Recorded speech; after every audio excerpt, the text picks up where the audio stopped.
അസ്സലാമു അലൈക്കും വറഹ്മത്തുള്ളാഹി വബറകാതുഹു.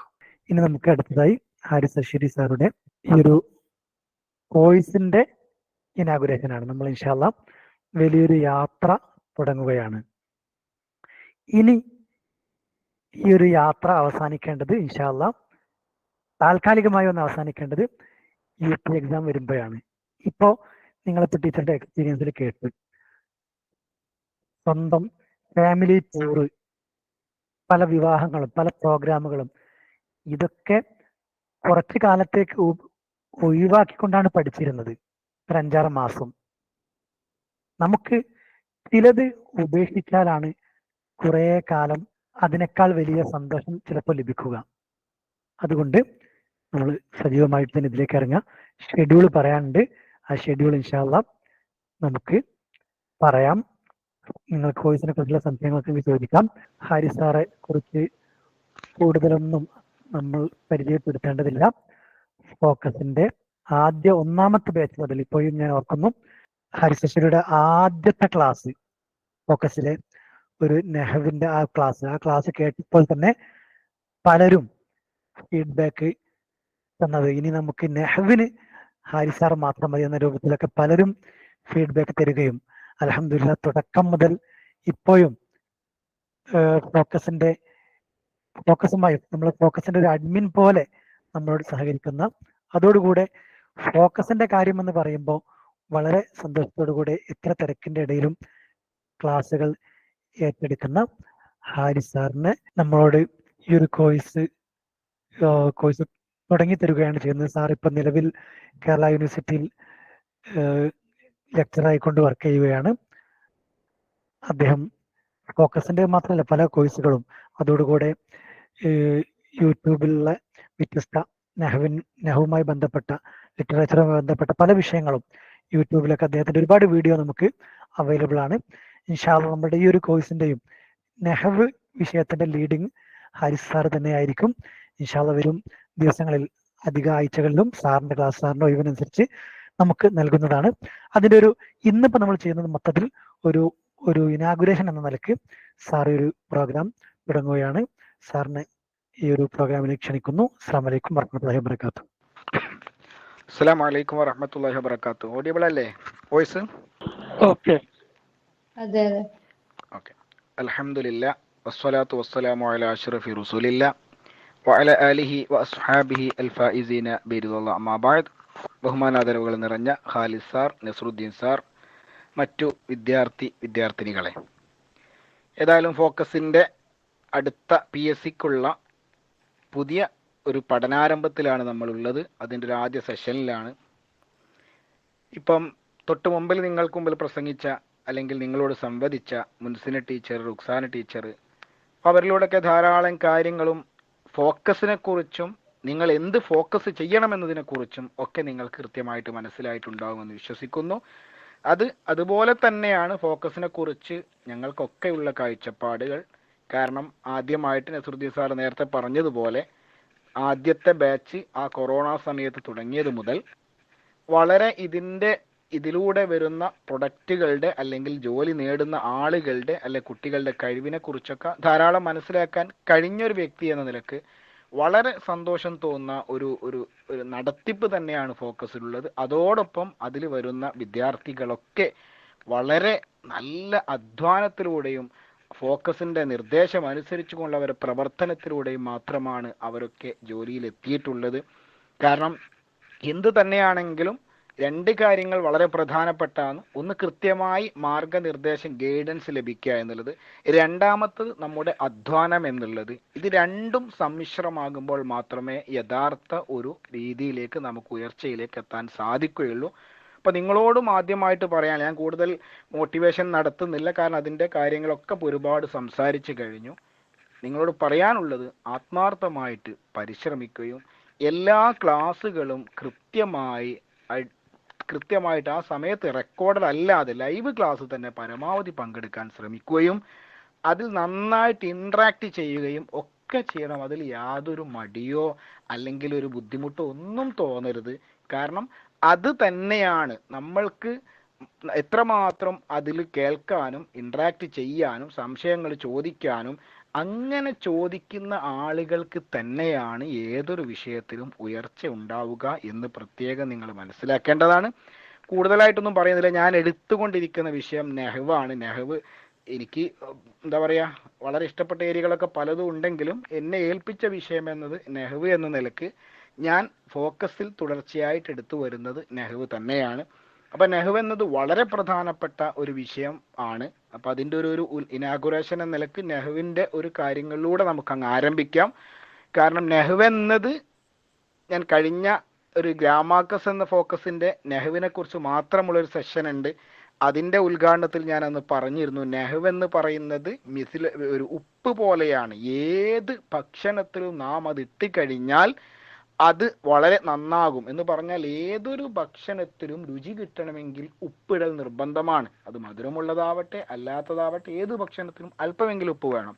അതുപോലെയാണ് നെഹ്വിനെ കവികളൊക്കെ ഉപമിച്ചിട്ട് വന്നഹു മിസ്ലുൽ മിൽഹി ഇൻ അൽകൈതഹു ഫീ കുല്ലി സിൻഫിൻ മിൻ തുആമിൻ യഹ്സുനു എന്നാണ്. അപ്പോൾ നെഹ്വ് എന്നത് വളരെ പ്രധാനപ്പെട്ട ഒരു ഏരിയയാണ്. കാരണം ബാക്കിയുള്ള ഏരിയകളൊക്കെ പഠിക്കണമെങ്കിൽ നെഹ്വ് പഠിച്ചവർക്ക് മാത്രമേ അത് നല്ല രൂപത്തിൽ സാധ്യമാവുകയുള്ളൂ.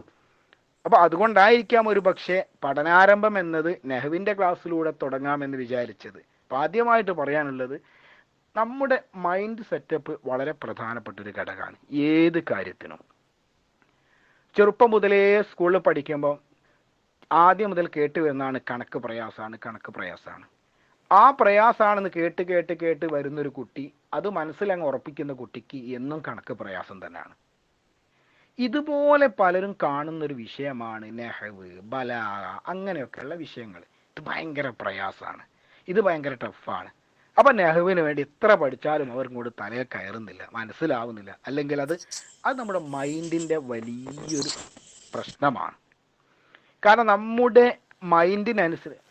നമ്മുടെ മൈൻഡിനനുസരിച്ചു കൊണ്ടാണ് അസാലിമാമൊക്കെ പറഞ്ഞത്, മൈൻഡ് എന്ന് പറയുന്നത് രാജാവും ബാക്കി അവയവങ്ങളെല്ലാം പ്രജകളുമാണ് എന്നാണ്.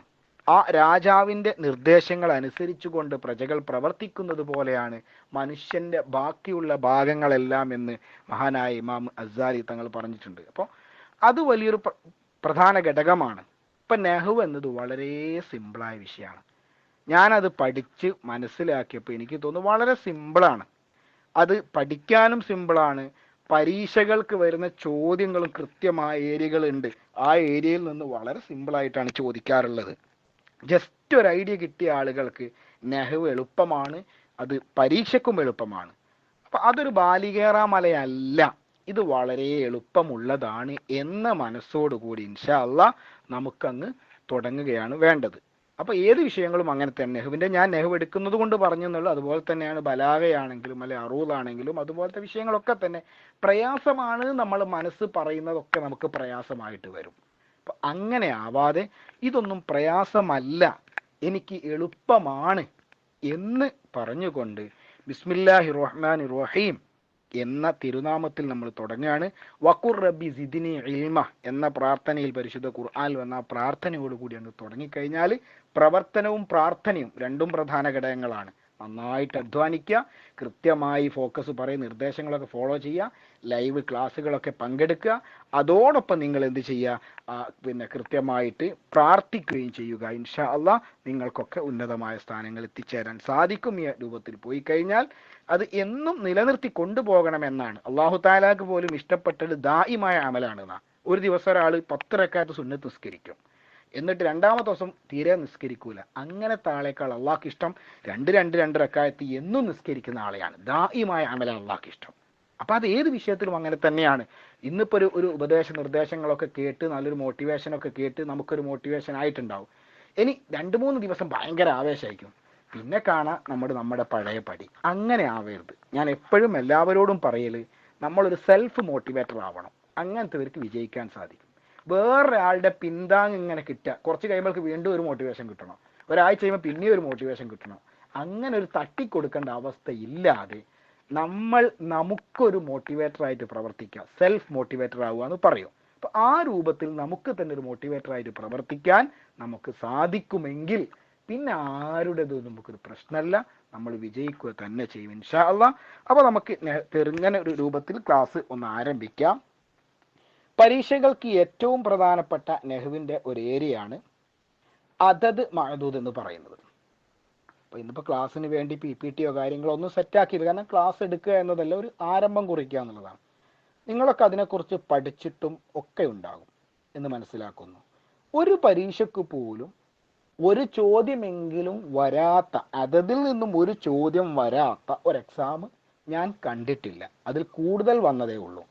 അപ്പൊ ഈ അതത് എന്നത് ആ വിഷയത്തെക്കുറിച്ച് മനസ്സിലാക്കിയ ഒരാൾക്ക് 1 മാർക്ക് PSCക്ക് ഉറപ്പാണ്, കിട്ടാതിരിക്കൂല. കാരണം ഒന്നെങ്കിലും വരും എന്തായാലും. 1 മാർക്കിന് പോയിട്ട് 1/2 മാർക്കിനും 1/4 മാർക്കിന് പോലും PSCക്ക് വലിയ വാല്യൂ ആണ്. അപ്പോൾ അതിൽ ഏറ്റവും നെഹ്വിന്റെ പ്രധാനപ്പെട്ട ഏരിയയായ അതതിനെ കുറിച്ച് നിങ്ങൾ കൃത്യമായിട്ട് പഠിക്കണം. ഇൻഷാ അല്ലാഹ് ക്ലാസ്സുകളുണ്ട്, നമുക്കതിൽ കൃത്യമായി ഡിസ്കസ് ചെയ്യാം. ഇപ്പോൾ ആമുഖം എന്ന നിലയ്ക്ക് ഞാൻ വളരെ സിമ്പിളാണ്, വളരെ രസകരമായ ഒരു ഏരിയ ആണ് അതതിൻ്റെ ഏരിയ. വളരെ സിമ്പിളാണ്. നമ്മൾ ജീവിതത്തിൽ കാണുന്ന സാധനങ്ങളൊക്കെ അതൊരെണ്ണം പറഞ്ഞു നോക്കിയാൽ പോലെ, അങ്ങനെ എണ്ണം 4 വട്ടം പറഞ്ഞു കഴിഞ്ഞാൽ അത് മനസ്സിൽ ഉറച്ചു പോകും. അപ്പോൾ നമുക്ക് 1-2 എക്സാമ്പിൾ നമുക്ക് നോക്കാം. ഓക്കെ, വീടിന് അറബിയിൽ എന്താണ് പറയാന്ന് എല്ലാവർക്കും അറിയാലോ. എന്താ പറയാ വീടിന്? ആരെങ്കിലും ഒന്ന് പറഞ്ഞോളൂ. മെസ്സേജ് ദാർ എന്നുണ്ട്, ബൈത്ത് എന്നുണ്ട്. വെരി ഗുഡ്, രണ്ടും പറഞ്ഞു, ദാറും പറഞ്ഞു ബൈത്തും പറഞ്ഞു. നമുക്ക് അതിൽ നിന്ന് തുടങ്ങാം. നമുക്ക് വീടുകളെ എണ്ണം പറയണം. 1 വീട്, 2 വീട്, 3 വീട് ഇങ്ങനെ പറയണം. അപ്പൊ അത് അറബിയിലുള്ളത് 3 മുതൽ 10 വരെ പറയുമ്പോൾ ഒരു നിയമമുണ്ട്. പിന്നെ 10 മുതൽ 99 വരെ പറയുമ്പോൾ ഒരു നിയമമുണ്ട്, മഅദൂദിന് ഒരു നിയമമുണ്ട്. 100, 1000 എന്നൊക്കെ ഉള്ള അതിന് മുകളിൽ പറയുന്നതിന് മറ്റൊരു നിയമമുണ്ട് മഅദൂദിന്. അങ്ങനെയുള്ള ചില നിയമങ്ങൾ പ്രധാനപ്പെട്ടതായി കാറ്റഗറിയായി തിരിച്ചിട്ടുണ്ട്. 11 ഒരു നിയമം, 12 ഒരു നിയമം, അങ്ങനെയുള്ള രൂപത്തിലുണ്ട്. അപ്പോൾ നമുക്കൊന്ന് പറഞ്ഞു നോക്കാം. ജസ്റ്റ് ഒന്ന് പേരുകളുണ്ട്. മസ്കൻ എന്നൊക്കെ കാര്യം ഹോസ്റ്റലിനാണ് കാര്യം മസ്കൻ എന്ന് പറയാം, അറുന്ന അയച്ചതാണ്. വീടിനും പറയാം, താമസിക്കുന്ന സ്ഥലത്തിനൊക്കെ മസ്കൻ എന്ന് പറയാം. എന്നാൽ വീടിന് ഏറ്റവും ആപ്റ്റായത് ബൈത്ത്, ഡാറ് എന്നതൊക്കെ തന്നെയാണ്. മൻസിൽ ഒക്കെ പറയും. ഓക്കെ, ധാരാളം പദങ്ങളുണ്ട്. അപ്പം അറബിയുടെ ഒരു പ്രത്യേകതയാണല്ലോ ധാരാളം പദങ്ങളുള്ളത്. അപ്പോൾ ഇനി നമ്മളൊന്ന് പറഞ്ഞു നോക്കാം. ഒരു 14 വീട് എന്ന് പറയണം. ആരെങ്കിലും ഒന്ന് പറയാമോ? 14 വീട് എന്ന് അറബിയിൽ എങ്ങനെ പറയും? ബൈത്ത് വെച്ചിട്ടും പറയണം, ദാറ് വെച്ചിട്ടും പറയണം. എനിവൺ ഒന്ന് ആലോചിച്ചിട്ട് പറഞ്ഞാൽ മതി. പേര് ഒന്ന് പറയുന്ന ആളെ പേരൊന്ന് പറയണേ. എല്ലാവരും പറഞ്ഞു. ഇപ്പൊ ഫസ്റ്റ് പറഞ്ഞ ആളെ പേരൊന്ന് പറയൂ.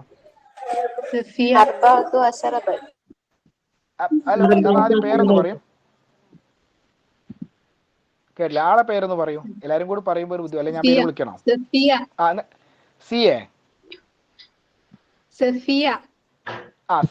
സഫിയ പറയൂ, ഒന്ന് പറയൂങ്കിൽ സഫിയ.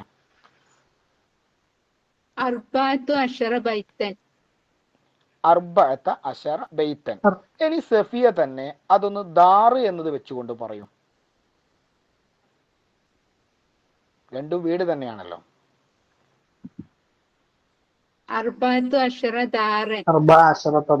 അല്ല അവൾ തന്നെ പറയട്ടെ, നിങ്ങൾ പറയില്ലേ? സഫിയ തന്നെ പറയൂ. എന്താണ്? അർബഅത്ത അശറത്ത ദാറൻ, അങ്ങനെയല്ലേ പറഞ്ഞത്? അത് ശരിയാണോ?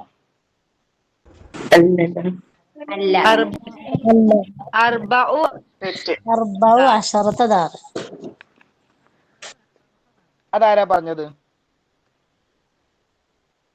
ഇപ്പൊ പറഞ്ഞ അർബു അശറത്ത് ദാർ എന്ന് പറഞ്ഞോളൂ. ദാർ എന്നുള്ള മജാസിയായി മുഅന്നസ്. അപ്പൊ അർബൗ അശറത്ത ദാറൻ ഇത് ശരിയാണോ?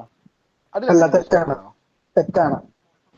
11 മുതൽ 19 വരെ ആദ്യത്തെ 2 വാക്കുകളും മബനിയായിരിക്കും. ആദ്യത്തെ 2 വാക്കുകളെന്നോ ഒന്നുകൂടി പറയും. അഥവാ 12 ഒഴിച്ച് ബാക്കി 11 മുതൽ 19 വരെയുള്ള ആദ്യ 2 ഭാഗങ്ങൾ മബനിയായിരിക്കും. ഓക്കെ, ഓക്കെ, വിശാലമായിട്ട് നമുക്ക് പിന്നെ ക്ലാസ്സിൽ എടുക്കാം. അപ്പൊ കറക്റ്റ് എന്താ? ഒന്ന് അർബഅത്ത അശറ ബൈത്തൻ, അർബ അശറത്ത ദാറൻ, ഇതാണ് വ്യത്യാസം. അപ്പൊ ആദ്യത്തെ ബൈത്ത് എന്ന പദം മുദക്കറാണ്, ദാർ എന്നത് മുഅന്നസാണ്. അറിയാലോ, കാരണം ഖുർആനിലൊക്കെ വന്ന പദം തന്നെയാണ്, അതിലൊക്കെ കൃത്യമായിട്ട് വന്നിട്ടുണ്ട്. വദ്ദാറുൽ ആഖിറത്തു ഖൈറുൻ, ആഖിറത്തു എന്നാണ് പറഞ്ഞത്. അതുപോലെ ഇന്ന അവല ബൈത്തിൻ വുളിഅ ലിന്നാസി എന്ന ഖുർആനിൽ അപ്പം വുളിഅത്ത് പറ, ബൈത്ത് എന്നത് മുദക്കറായിട്ടും ദാർ എന്നത് മുഅന്നസായിട്ടും ഉപയോഗിക്കുന്ന പദങ്ങളാണ്. അപ്പൊ മുദക്കറിനെ എണ്ണുന്ന സമയത്ത് അർബഅത അശറ ബൈത്തൻ. ഇനി ദാറായപ്പം അർബ അശറത ദാറൻ. എത്ര സിമ്പിളാ. അത് തന്നെ 15 ആണെങ്കിലും ഹംസത്ത അശറ ബൈത്തൻ, ഹംസ അശറത ദാറൻ, സിത്തത്ത അശറ ബൈത്തൻ, സിത്ത അശറത ബൈത്തൻ ദാറൻ എന്നാണ് പറയാം. അപ്പൊ അർബഅത്ത അശറ, നേരത്തെ പറഞ്ഞ പോലെ അർബഅത്ത അശറത്ത എന്ന രണ്ടിലും താ വരുന്ന രൂപമേ ഇല്ലട്ടോ. ഒന്നിൽ താ വരും, അല്ലെങ്കിൽ ഒന്നെങ്കിൽ അർബയിൽ താ വരും, അല്ലെങ്കിൽ അശറയിൽ താ വരും. അർബയിൽ താ വരുന്നത് മുദക്കറിന്റെ കൂടെ, അശറയിൽ താ വരുന്നത് മുഅന്നസിന്റെ കൂടെ. അപ്പൊ അത് ആ ഒരു കാര്യം മനസ്സിലാക്കി ആളുകൾക്ക് വളരെ സിമ്പിളാണ്. അപ്പൊ 15 ആണെങ്കിലും 16 ആണെങ്കിലും. അപ്പം ഈ ദാറല്ല, വേറൊരു പദം എടുക്കുകയാണ്. ഒരു 15 കോളേജ് എന്ന് എങ്ങനെ പറയാം?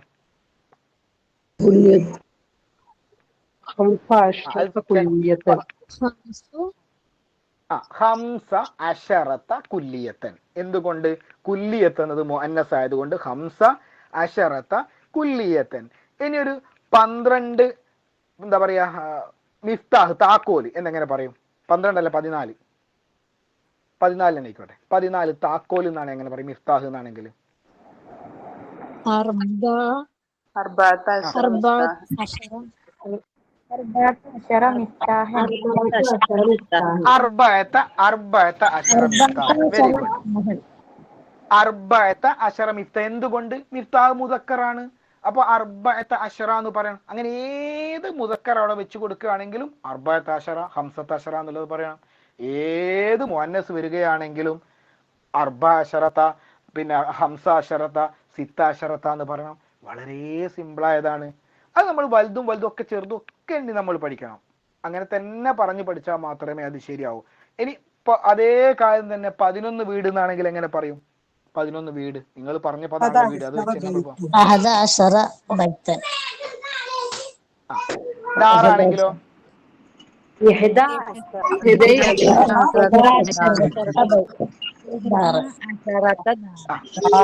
ഞാനേ ഇന്ന് ഫസ്റ്റ് ക്ലാസ് ആയതുകൊണ്ടാണ് നിങ്ങളെ എല്ലാവരോടും കൂടി ചോദിക്കുന്നത് കേട്ടോ.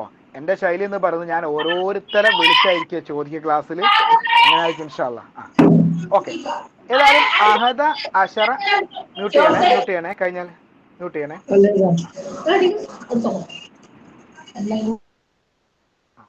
അഹദ അശറ ബൈത്തൻ എന്നാണ് പറയാ, ഇഹ്ദാ അശറത്ത ദാറൻ എന്നാണ് പറയാ. വ്യത്യാസം കണ്ടില്ലേ? അഹദ അശറ ഏതിന്റെ കൂടെ ഉപയോഗിച്ചു? മുദക്കറിന്റെ കൂടെ. ഇഹ്ദാ അശറത്ത എന്ന് ഏതിന്റെ കൂടെ ഉപയോഗിച്ചു? മുഅന്നസിന്റെ കൂടെ. അപ്പൊ ഇനി അഹദ എന്ത് പറയാണ്? മുദക്കറായ ഏത് എണ്ണയാണെങ്കിൽ 11ന്റെ കൂടെ അഹദ അശറ എന്നാ വരിക. അപ്പൊ അഹദ അശറ എന്താ പറയാ, ബാബൻ, അഹദ അശറ കലമൻ എന്ന് ഏത് മുദക്കറും അങ്ങനെയാണ്. എന്നാൽ മുഅന്നസാണ് ഇഹ്ദാ അശറത കുല്ലിയത്തൻ, ഇഹ്ദാ അശറത മദ്രസത്തൻ, ഇഹ്ദാ അശറത ഹകീബത്തൻ. ഏത് മുഅന്നസിന്റെ കൂടെയും ഇഹ്ദാ അശറത എന്നാണ്. അതുപോലെ തന്നെയാണ് 12 ആണെങ്കിലും 12ന് എങ്ങനെ പറയും? 12 വീട് എന്ന് ബൈത്ത് വെച്ചിട്ട് ഇസ്നാ അശറ ബൈത്തൻ. ദാറാണെങ്കിലോ? ഇസ്നത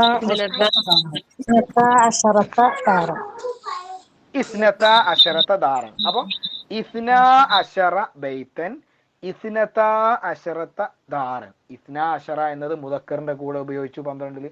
ഇസ്നത അശറത എന്നത് മുഅന്നസിന്റെ കൂടെ ഉപയോഗിച്ചു. ഇനി ഏത് മുദക്കർ ഉപയോഗിക്കുകയാണെങ്കിലും 12ന്റെ കൂടെ ഇപ്പൊ നമ്മൾ നേരത്തെ പറഞ്ഞ ഇസ്നാ അശറ ബാബൻ, ഇസ്നാ അശറ കലമൻ, അത് മുഅന്നസിന്റെ ഏതിന്റെ കൂടെയും ഇസ്നാ അശറ എന്ന് ഉപയോഗിക്കും. ഇസ്നത അശറത കുല്ലിയത്തൻ, ഇസ്നത അശറത മദ്രസത്തൻ, ഇസ്നത അശറത അഖീബത്തൻ എന്ന്, ഇസ്നത അശറത സൂറത്തൻ എന്ന് എന്ത് ചെയ്യും? ഇസ്നത അശറത എന്നത് ഉപയോഗിക്കുകയും ചെയ്യും. അങ്ങനെ വളരെ സിമ്പിൾ ആയിട്ടുള്ള കാര്യങ്ങളാണ് എന്തിലുള്ളത് അതത് മഅദൂദ് പറയുമ്പോൾ നമുക്കുള്ളത് വിശാലമായിട്ട് നമുക്ക് ചർച്ച ചെയ്യാം. അതോടൊപ്പം ഞാൻ ഒറ്റ കാര്യം കൂടി ചോദിച്ചുകൊണ്ട് ആരാണ് ഇപ്പൊ ഒന്ന് ആരെങ്കിലും ഒന്ന് വിളിക്കേ നോക്കട്ടെ.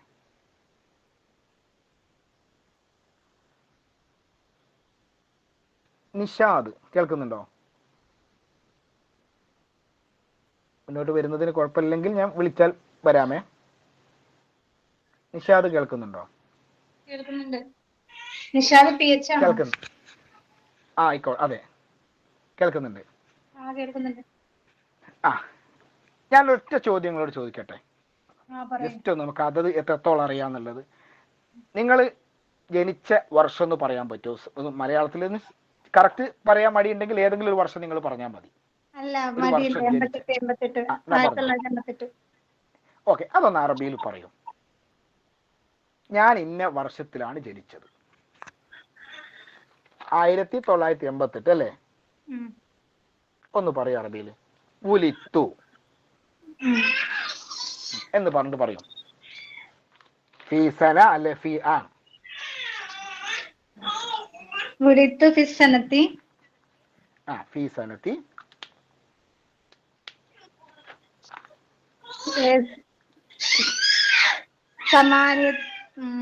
എനിക്ക് ബുദ്ധിമുട്ടുണ്ട് സാർ. ആണോ? ആരൊന്ന് പറയാ, ആരെങ്കിലും ഒരാൾ മുന്നോട്ട് വരും. പേര് പറയണേ ആദ്യം വരുന്ന ആള്. അൽഫും. ഞാൻ പറയാം, ഷമീറ. അല്ല, ഷമീറ. ഷമീറ ഷമീറ. ഷമീർ എന്ന 1988 അല്ലേ അവള് പറഞ്ഞത്? ആ ഡേറ്റ് വെച്ചൊന്ന് പറയൂ, ആ വർഷത്തിൽ ഞാൻ ജനിച്ചു. അൽഫും സമാനും വസമാനി. അൽഫും തിസ്ഉമിയ സമാനും വസമാനൂൻ. അത് ചേർത്തി പറയുമ്പോ, സെന്റൻസ് ആക്കി പറയുമ്പോ വുലിത്തു ഫീ സനത്തി. വുലിത്തു ഫീ സനത്തി അൽഫും വസിത്തു തിസ്ഉമിയ. അൽഫിൻ വ തിസ്ഉമിയ സമാനും വ സമാനി. സമാനും വ സമാനി അതാ ഞാൻ ചോദിക്കുന്നത്. അപ്പൊ അവള് പറഞ്ഞത് ഇവനാണ് അൽഫുൻ വ തിസ്ഉമിയ സമാനും വ സമാനി എന്നാ പറഞ്ഞത്. ഇനി അതല്ല മറ്റെന്തെങ്കിലും ആണ് എന്ന് ആർക്കെങ്കിലും പറയാനുണ്ടോ?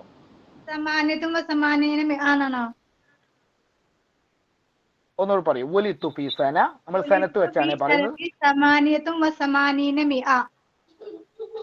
അപ്പൊ അൽഫൊന്നും വേണ്ടേ? അത് പറയൂ. അൽഫ 1988 ആണ്.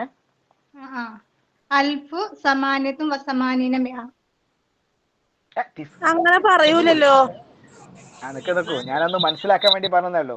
എന്നാ പറയൂലല്ലോ എന്ന് പറഞ്ഞ ആളുകളൊന്ന് പറയും. നിങ്ങളൊന്ന് ആരാ പേര് പറയൂ. ഞാനാണ് പറഞ്ഞത് നേരത്തെ, ഷമീറ. ഒന്ന് പേര് പറയൂ. ഇപ്പം ഞാൻ പറയാന്ന് പറഞ്ഞ ആള്. സഫിയ പറയൂ. 1988. ഫിയാമി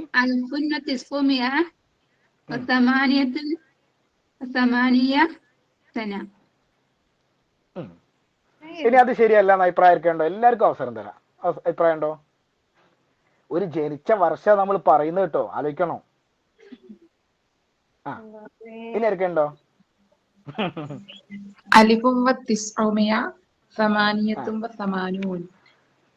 കംപ്ലീറ്റ് സെന്റൻസ് കംപ്ലീറ്റ് ആക്കി പറയും. വുലിത്തു ഫീ സന അൽഫും വ തിസ്ഉമിയ സമാനിയത്തും വ സമാനൂൻ. ഓക്കെ, ഇനി ആർക്കും മിസ്റ്റേക്ക് ഉണ്ടോ? എന്തെങ്കിലും തെറ്റാന്ന് പറയുന്നവരുണ്ടോ?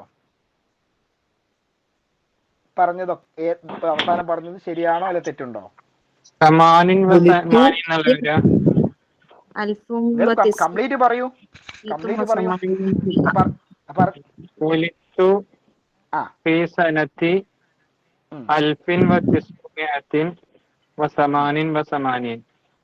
ഓക്കെ, എന്ത് ശരിയാണോ അല്ലെ തെറ്റുണ്ടോ? ആർക്കെങ്കിലും പറയണ്ടോ? ഞാൻ പറയുന്നു. ഇപ്പൊ അദ്ദേഹം പറഞ്ഞത് ശരിയാണ്. അതായത് സനത്ത് വുലിത്തു ഫീ സനത്തി അൽഫിൻ വ തിസ്ഇമിഅത്തിൻ വ സമാനിൻ വ സമാനീൻ എന്നാണ് സനത്ത് വെച്ചുകൊണ്ടാണെങ്കിൽ പറയാം. ഇനി ആമാണെങ്കിൽ വുലിത്തു ഫീ ആം അൽഫിൻ വ തിസ്ഇമിഅത്തിൻ സമാനിയത്തിൻ വസമാനീൻ എന്നാണ് ആം വെച്ചുകൊണ്ടാണെങ്കിൽ പറയാം. എങ്ങനെ? സനത്താണെങ്കിൽ ഒലിത്തു ഫി സന, സന മുഅന്നസാണ്. അപ്പം പിന്നെ പറയും ബാക്കിയുള്ള ശ്രദ്ധിക്കണം. അൽഫിൻ വതിസ്ഇമിഅത്തിൻ, പിന്നെ സമാനിൻ എന്ന് പറയണം. സനത്ത് മുഅന്നസ് ആയതുകൊണ്ട് സമാനിൻ വസമാനീൻ. ഇനി ആം ആണെങ്കിൽ അത് മുദക്കറാണ്. അപ്പൊ ഒലിത്തു ഫി ആം അൽഫിൻ വതിസ്ഇമിഅത്തിൻ സമാനിയത്തിൻ വസമാനീൻ എന്ന് പറയണം ആം ആണെങ്കിൽ. പരമാവധി ആം ഉപയോഗിക്കുന്ന കേട്ടോ നല്ലത്. അത് എൻ്റെ ഒരു വ്യക്തിപരമായ അഭിപ്രായമാണ്. കാരണം അറബികൾ പൊതുവെ സനത്ത് എന്നത് നല്ലതല്ലാത്തതിന് ഉപയോഗിക്കുന്ന വർഷങ്ങൾക്കാണ് സന സന സന എന്ന് പറയാം. അപ്പൊ നമ്മൾ ജനിക്കുന്നതും മറ്റുമൊക്കെ പറയും എപ്പോഴും നല്ലത് ആം എന്ന്. നമ്മൾ ഭാഷാർത്ഥത്തിൽ രണ്ടും ശരിയാണെങ്കിലും അതിന്റെ ചില ഒരു പ്രയോഗ ശൈലി ഉണ്ടാവുമല്ലോ. അപ്പൊ ആം എന്ന് പറയുന്നതാണ് എപ്പോഴും നല്ലത് എന്ന്. അതിന്റെ കൂടെ ഒന്ന് ഭാഷ എന്നൊക്കെ പറഞ്ഞു തന്നേ ഉള്ളൂ. അപ്പൊ അതും കൂടി നല്ലതാണ്. ഓക്കെ, ഇങ്ങനെയാണ് പറയാം. ക്ലിയർ ആയോ അപ്പൊ പറഞ്ഞത്? ഓക്കെ ആണോ? സാർ ഒന്നുകൂടെ ചെറുതായിട്ടൊന്നുകൂടെ എക്സ്പ്ലെയിൻ ചെയ്യാൻ പറ്റുമോ? അതായത് എക്സ്പ്ലെയിൻ ചെയ്യാൻ പറയാണോ വേണ്ടതല്ല, നിങ്ങൾ എന്താ ഉദ്ദേശം എനിക്ക് മനസ്സിലായല്ലോ. ഒന്നുകൂടി പറയൂ. അതായത് ഇതൊന്നുകൂടെ ഇപ്പൊ സാർ പറഞ്ഞ പോലെ തന്നെ ഒന്നുകൂടെ. ഒലിത്തു ഫി സന എന്നും പറയാം ആം എന്ന് പറയാം. രണ്ടും വർഷത്തിനാണല്ലോ ഉപയോഗിക്കുക. സന മുഅന്നസ് ആണ്, ആം മുദക്കറാണ്. അപ്പൊ സനത്ത് പറയുമ്പം ആം പറയുമ്പോൾ മുദക്കറിന്റെയും മുഅന്നസിന്റെയും മാറ്റം ശ്രദ്ധിക്കണം, നമ്മളെ അതിലുള്ള നിയമം പോലെ. അപ്പൊ ഫി സനത്തി, പിന്നെ അൽഫിൻ വതിസ്ഇമിയത്തിൻ, തിസ്ഇമിയത്തിനൊന്നും ഒരിക്കലും മാറ്റല്ല, അൽഫിനും മാറ്റല്ല, അങ്ങനെ തന്നെ.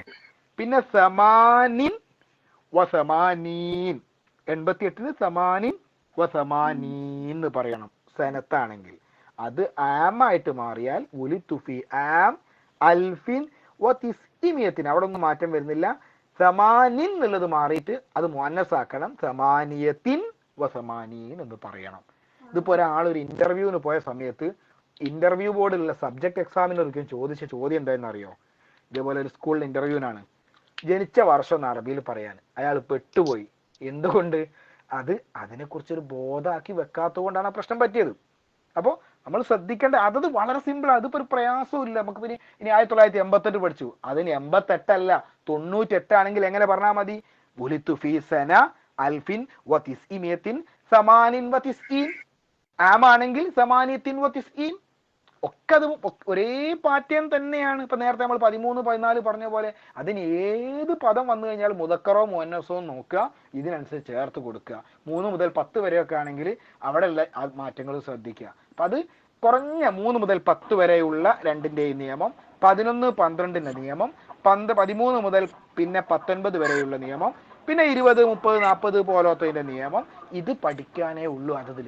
അത് പഠിച്ചാൽ ഏതും നമുക്ക് ഉപയോഗപ്പെടുത്താൻ സാധിക്കും. അപ്പൊ നിങ്ങൾ ശ്രദ്ധിക്കേണ്ട എന്നാന്ന് പറഞ്ഞാൽ ഇതുപോലത്തത് നമ്മൾ ഓരോ പദങ്ങൾ കാണുമ്പോൾ അതൊക്കെ ഒന്ന് നമ്പറൊക്കെ ഒന്ന് അറബിയിൽ പറഞ്ഞു നോക്കുക. ക്ലാസ്സിൽ 10 കുട്ടികളുണ്ട് എന്ന് പറയുമ്പോൾ ആ എത്രയാന്ന് ഒന്ന് അറബിയിൽ പറഞ്ഞു നോക്കുക.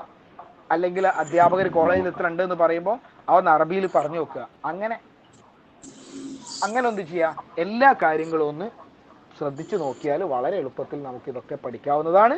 അപ്പൊ ഇൻഷാ അല്ലാഹ് കൂടുതലായിട്ടൊന്നും പറയുന്നില്ല. എന്തെങ്കിലും ഡൗട്ടുകളുടെ ചോദിച്ചുകൊണ്ട് നമുക്ക് ഇന്നത്തെ ഇനാഗുറൽ സെഷൻ അല്ലെങ്കിൽ ഒരു പഠനാരംഭം ഇൻഷാ അല്ലാഹ് ബിസ്മില്ലാഹിർ റഹ്മാനിർ റഹീം എന്ന പരിശുദ്ധ വാക്യം കൊണ്ട് നമ്മൾ നിർവഹിക്കുകയാണ്.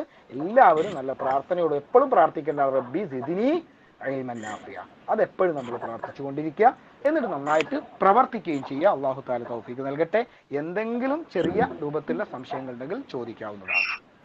1997 അറബി പറയാം മാഷേ. എങ്ങനെയാ? 1997 ഓരോന്നോരോന്ന്. 1997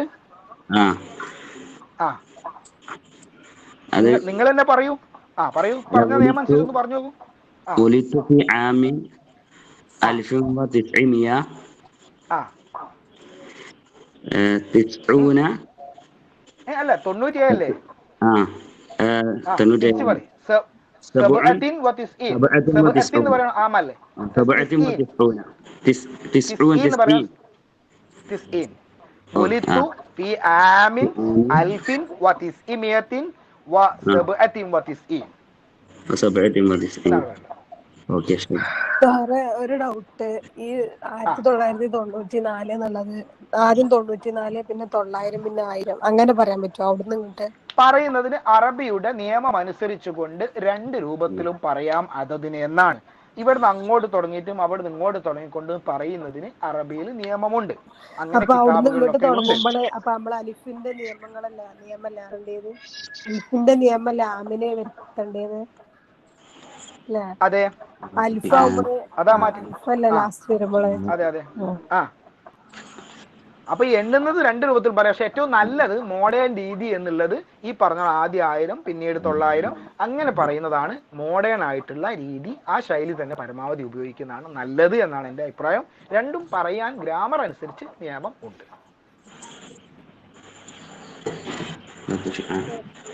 ഡീറ്റെയിൽ ആയിട്ട് നമുക്ക് പഠിക്കട്ടോ ഇതിനെ കുറിച്ചൊക്കെ. ഇപ്പൊ മറ്റെന്തെങ്കിലും ഉണ്ടെങ്കിൽ ചോദിച്ചോ. ജസ്റ്റ് ഒരു പഠനാരംഭം നിൽക്കേ ഉള്ളൂ. 90 ആണെങ്കിൽ സാർ എങ്ങനെ പറയാം? ആവശ്യമില്ലാത്തതിൽ ഒന്ന് മ്യൂട്ട് ചെയ്യണേ. അതിന് നിങ്ങൾ പറഞ്ഞു നോക്കണം. എല്ലാം ഞാൻ പറഞ്ഞു തരും, നിങ്ങൾ തന്നെ പറഞ്ഞു നോക്കുക. ഒന്ന് പറഞ്ഞ് ശ്രമിച്ചു നോക്കൂ. ആരാ 90 പറഞ്ഞാളൊന്ന് പറഞ്ഞു നോക്കൂ. ചേർത്തി പറയുമ്പോ അൽഫിൻ അവരെ മുലാഫിൻ ഇലൈഹി ആയിട്ട് ഫിയാമി അൽഫിൻ എന്ന് പറയും. അൽഫിൻ വ തിസ്ഉമിയത്തിൻ തിസ്ഇമിയത്തിൻ